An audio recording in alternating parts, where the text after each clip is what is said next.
Hello and welcome back to the Inner Peace Summit 2.0.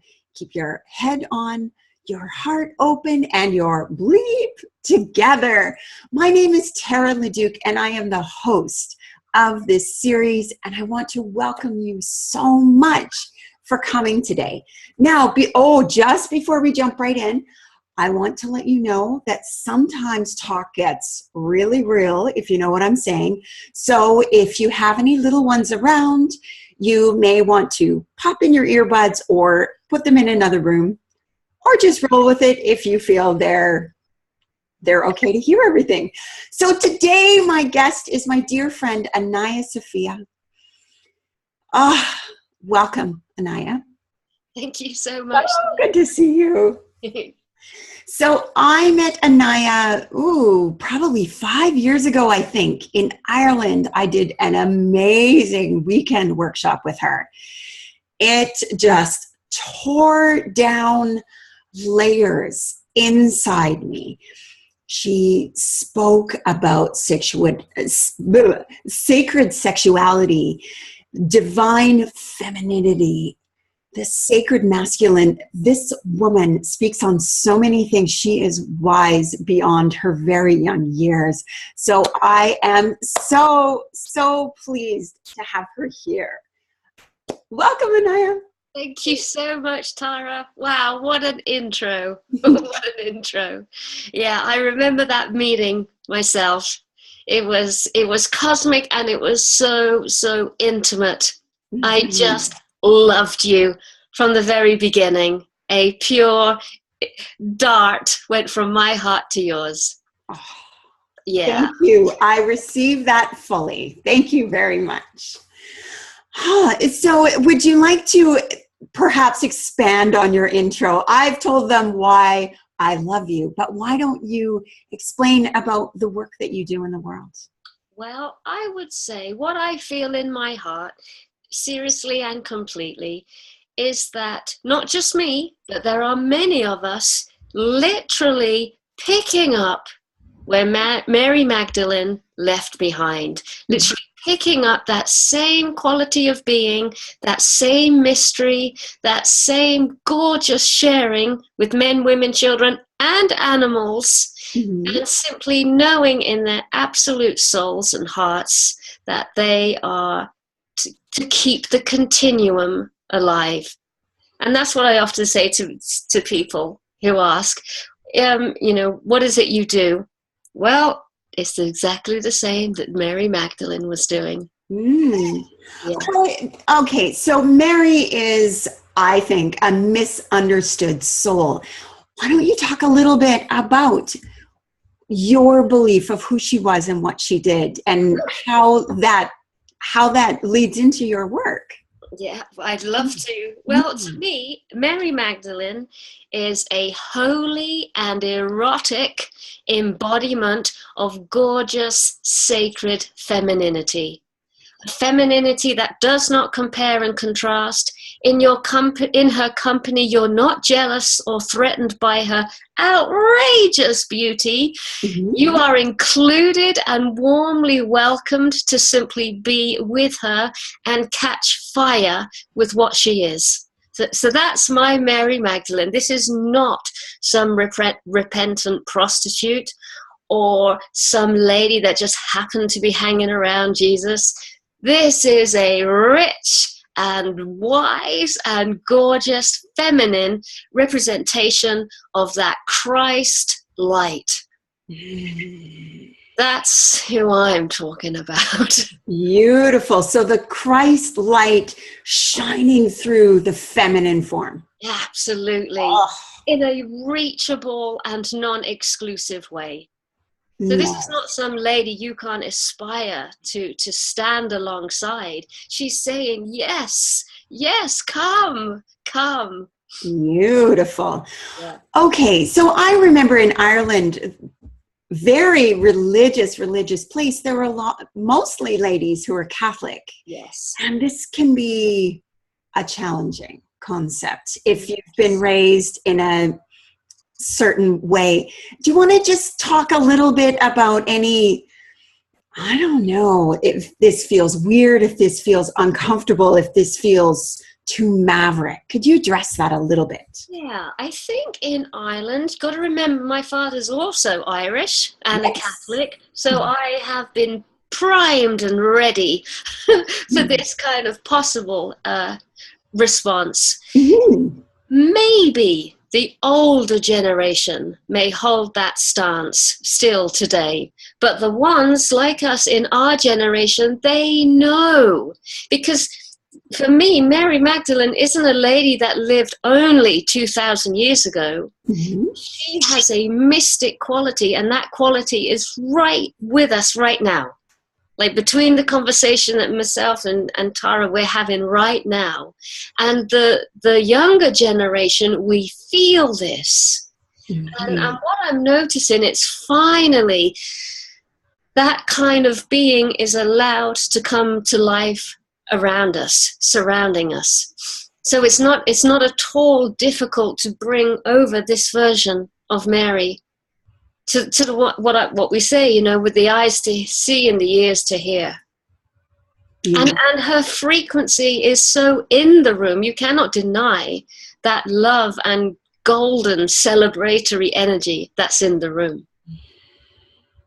It's not as if I'm talking about something that's dead. This is very alive. Mm-hmm. And very appealing. I personally was not raised in a strict religious institution, so this to me feels very comfortable and very easy to take on this concept of divine femininity and Christ light in each of us, Buddha nature in each of us. This feels right and true for me. So if anyone is listening and thinking, "Ooh, I don't know, this is a little too out there," I invite you to suspend judgment and let it feel good if it wants to feel good. Yeah? Yeah. So, Anaiya, what I really wanted to speak to you about is, so we're starting from this beautiful Mary, divine feminine energy, and we're talking relationships. Yes. Now let's talk about this. This is rich, rich work that you do.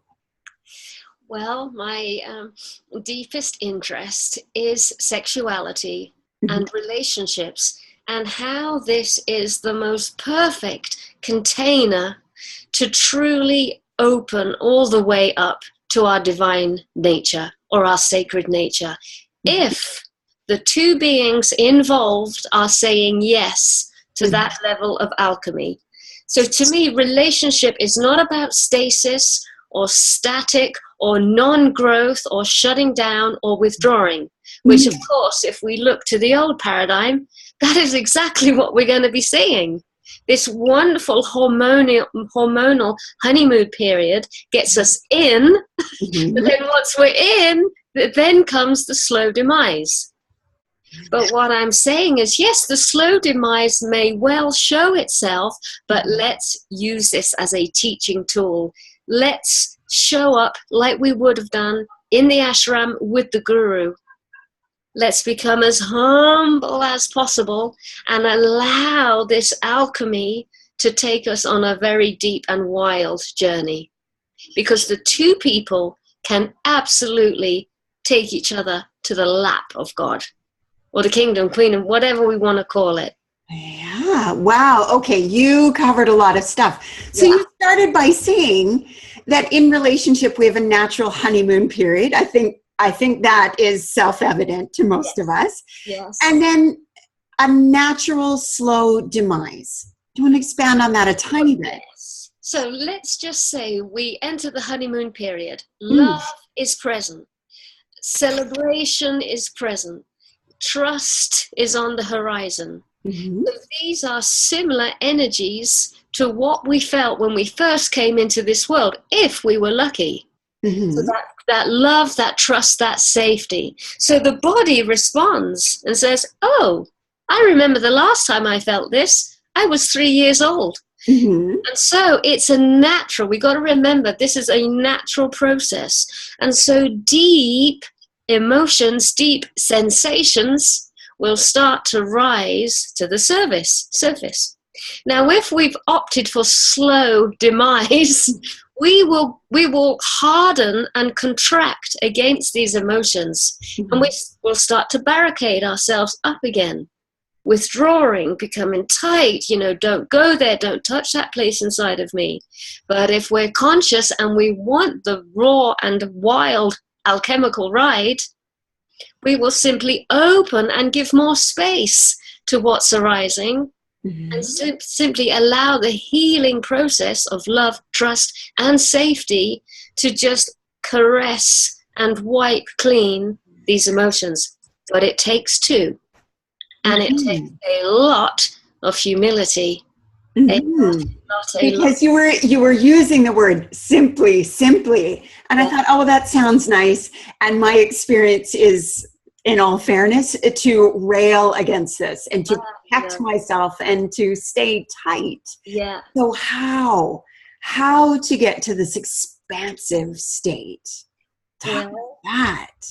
My experience is you gotta want God or truth or freedom or enlightenment or embodiment. You gotta want that more than the relationship. Now, this is a paradox. That is a paradox. So I'm in relationship, looking for God, but I need to want God more than I want the relationship. Okay, I'm a bit confused. Well, in the relationship, we are a certain person holding a certain role. Yes. When we want God or longing or soul or whatever we want to call it, those hard definitions of ourselves are much more pliable, much more transcendent, because all we want when we're in that state of longing is to simply belong. We're unguarded, we're undefended, we are a creation. We are a simple creation longing for its creator. Ego is very thin. But when we're in a relationship, ego can be quite strong and incredibly sophisticated, pretending not to be ego, but soul. Ooh. The whole thing, Tara, is a paradox. Because at the end of the day, God or truth or love and a relationship are one and the same thing. So it's a paradox, it's a holographic realm, things change all the time, but if you know that, and the two of you are saying, yes, I want this process, I truly do, and I'm putting action behind my words, then you will slip through the wormholes rather rapidly. You got to be so willing to just drop your corner. Yeah. Okay. So let's say we start by saying, I am willing. This sounds like something that I want. Yes. This sounds like a really different paradigm of relationship than most of us experience. Certainly I experience. So how do we start? Well, I guess you would carry on as normal until the uncomfortable feelings started to rise up. And they would be shared simply. So no drama, no storyline, and taking full responsibility of everything you're feeling. Shared simply, lots of prayer, so lots of, okay, I need to open to this, I need to bring light to this, I need to bring love and innocence to this. So you're not expecting the partner to heal you, but you are navigating very clearly, this is what's happening, this is what's coming up for me, this is how I'm responding. So you are an open and undefended book. And the partner is not there to fix you. The partner is there to hear, support, and validate your journey. This sounds like it takes courage, it takes conviction, it takes deep vulnerability, which leads me right back to courage. Yes. Yeah. And that is where that beautiful Mary Magdalene comes in very handy. Because I truly believe this is precisely the same journey that her and Yeshua or Jesus was on.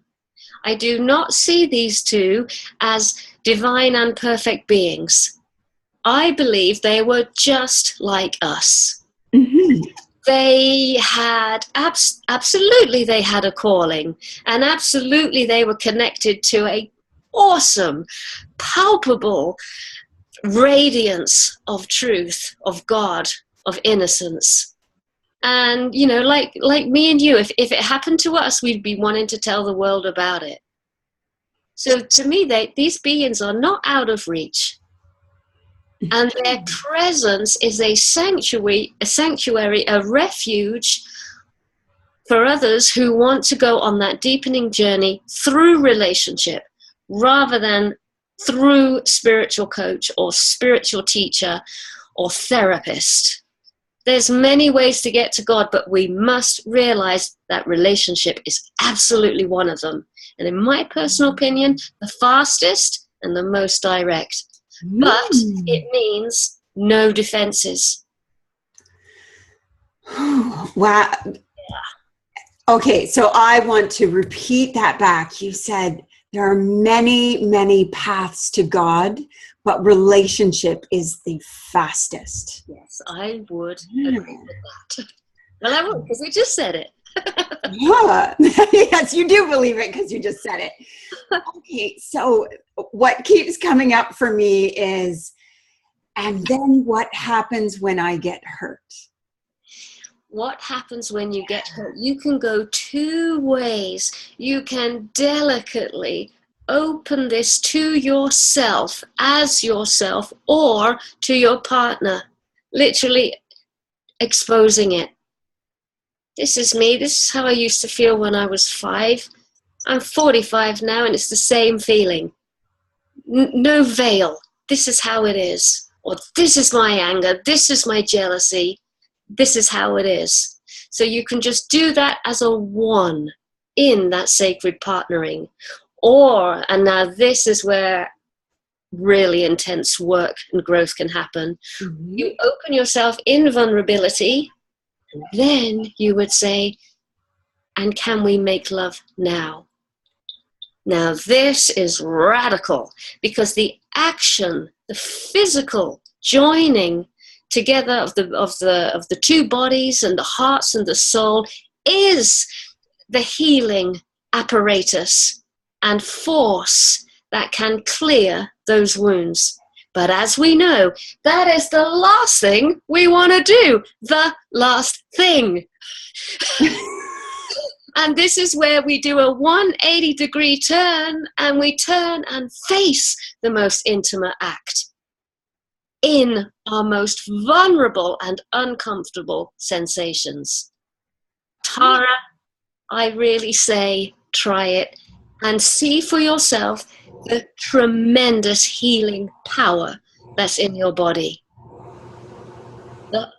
You will have 1,001 reasons why not to. But I've got a short list in my head already. One reason, just give it a go. You will be wildly surprised, as was I. Okay, so here's something that's coming up for me. So let's say I gather all my courage because I feel like it's going to take so much of what I have. Now, how do I involve my partner? I'm assuming yes. This could be male, female, or this could be same sex. Absolutely, yes. But how do I start the conversation? Where do they come in? I'm coming in with a new mission. I don't know if this is a mission, a new intention. Yes. How do I talk to them to involve them? I think the first thing we'd have to do is actually open this conversation and simply say, are we aware that relationship can lead to this? Mm-hmm. Are we aware that we are one another's greatest teachers, facilitators, and supporters of soul growth and embodiment? Are we aware about that? That's the first conversation that needs to be had. And if the two beings are like, well, yeah, I did read about that somewhere. then then you would want to look about the kind of adjustments that need to be made in the relationship. One of the adjustments I live by is that if I am not authentically in alignment with my partner, number one, I don't go anywhere with him. I'm not going to go to a dinner party if I am not in sovereign alignment with myself or my partner. I won't even run a workshop. I just won't go there. It's either real or it's unreal. So I have very solid boundaries around how I'm going to show up. I'm never going to compromise, ever. I'm 47 years old. I've done 46 years of compromising. If I'm in, I am fully and loyally in. So you just start chipping away at where you're both being inauthentic. What makes you thrive? What makes you become so fully alive? And where are you, selling your own soul in relationship? So you start narrowing the realm in which you're moving. You start to consolidate. So the alchemical chamber is now getting formed. This is where I like to bring up what I call the 3 back doors. So the sexual back door is where people in the relationship can leak sexual energy to another one. But you need to close that back door, because that we need every drop of that sexuality. And then there's the other back door that says, I'm in, I'm out. The relationship's on, it's off. Stay, go. I'm quitting. Let's separate. Let's have a few days apart. No.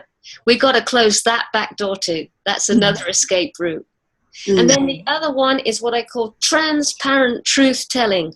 Always, always, always speaking the truth as far as you're aware. So no lies, no secrets, no half-truths, no minimizing because I didn't want to hurt your feelings. None of that. So 3 massive back doors, closed, locked, throw away the key. And now the alchemy can take place, and it will be intense. Okay, so 3 possible backdoors or escape routes is how they feel to me. So sexual energy, even, just emotional relationships, right? Yes, yeah. Be mindful of that. Yeah. Second is this idea of pulling the plug and walking out and taking a break. Yes. We're saying, no. Yeah. That's not a safety release. Yes. That is, in fact, I don't know what that is on my screen, pardon me. So the commitment has the commitment to be there, to create this safe container, no one's going anywhere. Yes. Which leads you the space to be, powerfully honest. That's right. Radically honest, because this takes so much courage. You need such a safe space. Absolutely. Yeah. And the way we work with couples is, sometimes we give them like a 6-month program or a 3-month program. So for 3 months or 6 months or 1 year, you're going to absolutely close those 3 back doors. Absolutely. And I can guarantee you quantum growth in your relationship. Because that is where everything's getting diluted. I used to do it all the time myself. I'd be with the primary partner, I'd hit a wall, so I'd turn back to my exes. Like, hi. Can I have some attention, please? Hello, X, Y, and Z I am, please.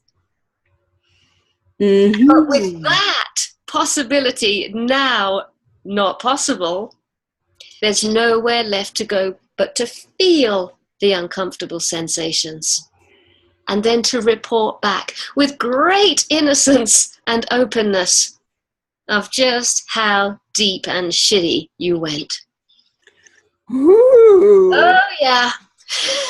Woo! Look at me. my body is uncomfortable with this level of authenticity and honesty. Yeah. This is powerful stuff. It's very sexy. And this is what I mean by the paradox. Because when you truly love someone, it doesn't matter where they've been or how awful or how terrible their past. It doesn't matter. You freaking love them. And so the more they pull up from the great depths, the more your heart goes, wow. Yeah.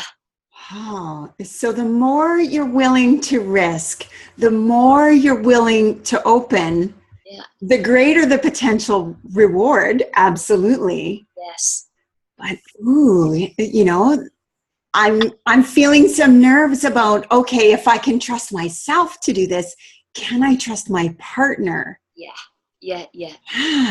And that will lead us into a whole nother conversation, because there are, in our history, in human history, there are big reasons why not to trust the masculine, and big reasons, equal reasons, why not to trust the feminine. As two genders, we have done dreadful things to one another. And that is at the seat of all relationship. But it's actually got nothing to do with male or female, but more masculine and feminine. And as we carry both, there will be deep, deep distrusts between the opposite energy. Okay, so getting specific, I'll say crimes by the masculine. That's not exactly what I mean, but maybe that is exactly what I mean. Yes. We can have war, rape, so much violence, oppression of women. Yes. This seems obvious to me. Yes. Tell me about the transgressions of the feminine then. Maybe not so obvious. What have I glanced over? What have I glossed over? Well, the feminine in her distortion can be very manipulative, so sophisticated when it comes to that kind of thing. And also the sexual piece. So because the sexuality is in the house of the feminine realm, we can do so many twists and turns under that sexual radar. So we can seduce, we can lure people into our net. And once they're in, Black Widow. So we can bend and tweak and do all sorts of stuff, maneuvers under that sexual banner.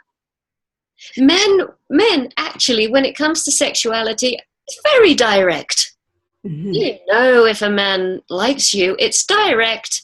It's not even hidden in any way. But ladies, we can punish and we can praise in that sexual realm. We can build someone up. We can totally and utterly destroy them. We can take the masculine balls and hold them in our own hand. We can emasculate, but no one will see, because it's very manipulative. Ooh. Yeah. Ooh. So, wow. For me, masculine transgressions are obvious, evident, and in your face. Right. Feminine transgressions are manipulative, have a secret and hidden agenda, can appear one way, but absolutely be another. Ooh. And that's the distrusts between us. Absolutely. Yeah. Absolutely. As you're painting it this way, I just think, wow, why would anyone trust a woman ever? Woo, we sound dangerous. Yeah, we're both, men and women, masculine and feminine.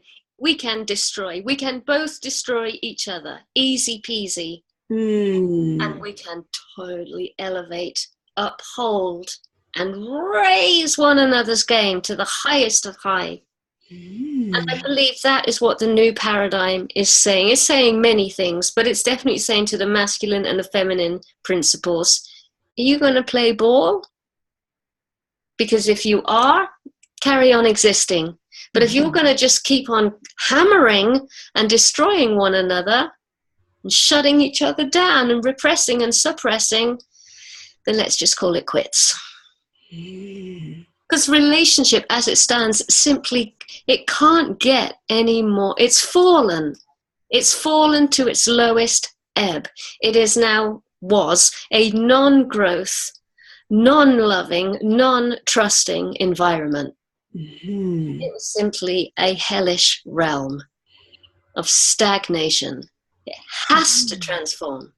What has just occurred to me is, so if I have set a desire, if I have set an intention that I want this an alchemical, powerful, God experiencing relationship, that the very first thing I have to do is, in fact, to own and recognize my power to destroy, which may not be that I'm stronger than my partner in a physical sense, but I easily could be incredibly destructive and cruel and manipulative emotionally, spiritually, and from a sustaining sense. Yes, absolutely. Mm-hmm.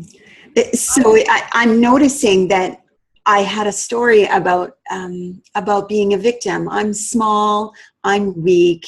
He has to do blah, blah, blah for me. But in fact, it feels like it starts by my recognizing I'm not so small and weak. In fact, I have tremendous power, and I have to be respectful in how I use this power. Yeah. And I want to say to all those readers and watchers and listeners out there, I'm certainly not speaking from a place of, oh, I've mastered this. I have bandages and plasters and stitches and bruises where I'm navigating this in the moment and reporting, from the firing line, so to speak. But this piece recently about the destruction and creation, this is only a few days old. Really? Yeah, absolutely. I knew I had this trait. Mm-hmm. I could literally, I call it beheading. You can just behead someone in 3 seconds. And of course, I'm looking at the nature of the Godhead, creator, destroyer, sustainer. And I'm like, ooh, I'm really good at the creation and destroying part. The sustaining that equilibrium and balance. Yeah, that's where I need to show up more. Yeah, so much of what I'm getting out of this is a very conscious responsibility, not a martyrdom, but a responsibility to show up, be strong, be real, be kind. Yeah. Keep showing up. Yes. Yeah. And another very important element, because you can enter these alchemical relationships and it just simply turns into like a processing realm, 24/7 processing. Now that doesn't work either, because that's not sexy. So as much as you process and unravel and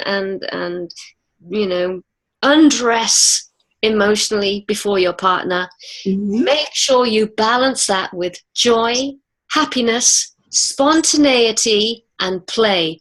You must, if there's one thing you come away with this interview, it's the balance of processing and alchemy with joy and laughter. Because you could say, oh, I'm going to be a good student in relationship. I'm just going to spend all my time processing.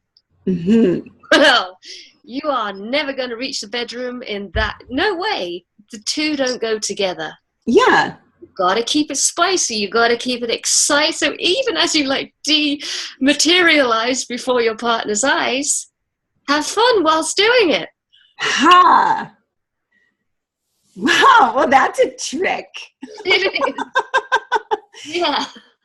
Now, you mentioned that you've got a new book coming out in the spring. Yeah, tell me about that. This one's called Sacred Relationships, The Art of Intimate and Erotic Love. and it's for this journey. Basically, this isn't it here, but I've just got a book. Yeah. So you literally, in moments of crisis, man, woman, gay, straight, it so doesn't matter. You hold the book and you just flick, flick, flick, flick, flick whilst asking for guidance, and you just open it up. And there will be your peace. The book's written in 3 parts: sacred masculine, sacred feminine, sacred marriage. And so whatever page you fall on, it will identify where the crisis is happening. Is it happening in the feminine part of you, the masculine part of you, or the part of you that's resisting this union? And so you get a little piece of information, then you get a prayer, and then you get the most important part, the action step. Ooh. Yeah. And this book can be read as an inner marriage guide, or a sacred marriage guide. So your own individual journey, or the journey you're taking with a partner. Yeah. Because I was wondering, is this only for people in relationship with another person? No, this seems like great work to do on yourself. Yes. When you don't have a partner around. Absolutely. In fact, it's kind of vital. It's essential, really, that you have that inner marriage before you meet the outer embodiment. It will help greatly. Yeah.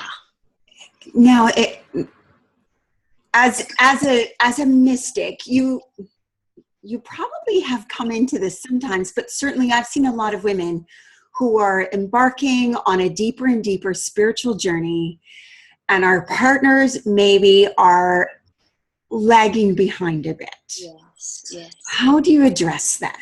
Because I'm starting to get excited about this work, and a part of me is saying, ooh, he's going to wonder what I'm doing now.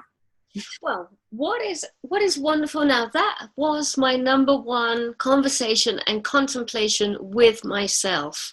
And I'd often say things like, it looks as if the men are getting left behind. And my heart was like, ouch, that can't happen. But how do we get them to see? Because the men are fantastic when they can see the reasons why to. You know, here is a checklist. This is what could happen.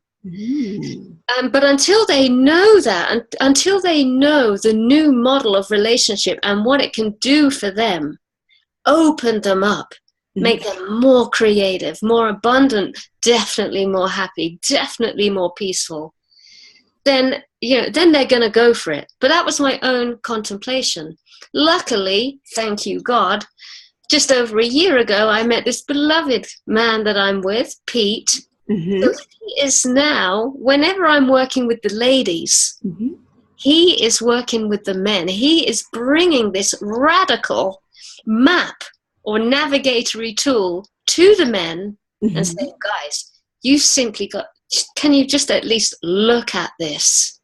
Because that old model you were following, the one that mum and dad passed on to you, that is so not it. There is this vibrant, thriving, but also incredibly vulnerable and humble journey you can take with your partner, where you simply unravel yourself all the way back to childhood. It's going to be messy, but it's going to be frigging exciting as well, deeply authentic, and you are going to see and feel changes in your being. It's going to affect your work. It's going to affect your kids. It's going to affect your health. It's going to affect your divine connection. And I do believe, and this is what we've been finding out, all they need to know is that there is a difference to how it was to how it could be. So the status quo is not how it has to be. Yes. And we offer one another communities. So we have Women's Sanctuary, where myself and the ladies can totally just offload. This is what's happening. This is how I'm feeling. And the men also have their circle. They don't need to do the emotional offloading piece. They can just walk up a mountain whilst discussing and laughing and joking, but we're not laughing at one another, which is the old paradigm. Me and the missus, me and my husband. No. We're allowing our feelings to be shared, but we're also not taking it too seriously. We're having fun with one another. And then we can go back to the relationship, ready to go to yet again the next level. Anaiya, this is pretty wild stuff. So I will tell you personally, I have now been following Anaiya for 5 years, and every time I read her stuff, she blows my mind open. She blows my heart open. So where does everyone find you, Anaiya? It's so we will put links in the site, but where do they find you? It's my whole name, AnaiyaSophia.com. And there you will also meet Pete. So, this is not just a woman's website. This is now absolutely becoming this alchemical website for these relationships. And of course, I'm a big Facebooker. And also YouTube, got a YouTube channel and all of that. So all the usual places you expect to find our tribe. Of course. Of course. Now, you've provided a gift for the listeners. Yes. Tell me about that. Okay. Well, first of all, it's not what it sounds. So bear with me a moment. The free gift is a transmission called Taking the Whore Out of Woman. Yeah, I'm not suggesting women are whores. Absolutely not. But what I'm talking to is that part of us that can play with sexuality in that slightly unsavory way. Punishing, rewarding, withholding, coming forward, seducing, getting you in the spider's web. So it's like taking, for the men, I call it taking the war out of man. For the ladies, I say taking the whore out of woman. So it's a transmission, it's a spoken storytelling journey that brings the lady back into that beautiful realm where her feminine essence really is gorgeous, open, full of longing, full of health, full of goodness. So it's raw, it's wild, it's undulating, but that little piece, that part of us that can do what the feminine can do, is simply laying in peace, not getting rid of, because you can't get rid of these things. It is our nature. So it is at rest. It is at rest, and it is serving like the effulgence of goodness. So it's really beautiful. I can't wait. I can't believe I have to wait to listen to it. And what's so lovely, it's a familiar place. Where the voice takes you is so recognizable, so familiar. And you can feel it so much in your body. So basically, it's you're opening yourself up to a very familiar state. I'm not going to say any more than that. Wow, who doesn't love a teaser? Naughty girl. Oh, Anaiya, I would just talk to you for hours. I have seen bits of the body of your work, and it is so interesting. It is so completely different than work that I've seen anywhere else. And but it feels like it brings us home. Yeah. So I think now that we're back at home base, it feels like time to wrap up. I want to thank you from the bottom of my heart for coming here today, for taking the time in the middle of your travels around the world. How wonderful. This has just been, it is paradigm changing. This is such radical feminist, beautiful work that you do. Thank you so much, Tara. You're welcome. Thank you for the invitation. I adore every nanosecond spent with you. truly. Well, thank you. Thank you. I appreciate that so much.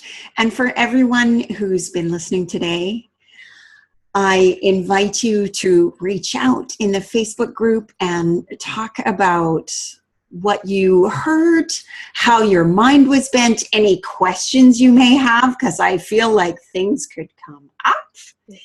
Please do reach out and chat. If we're really lucky, and I may have time to drop by the Facebook group and have a chat. Yes.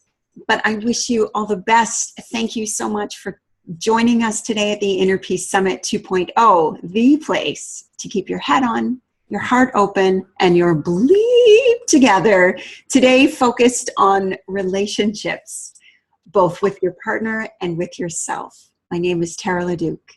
Namaste. Have a beautiful day.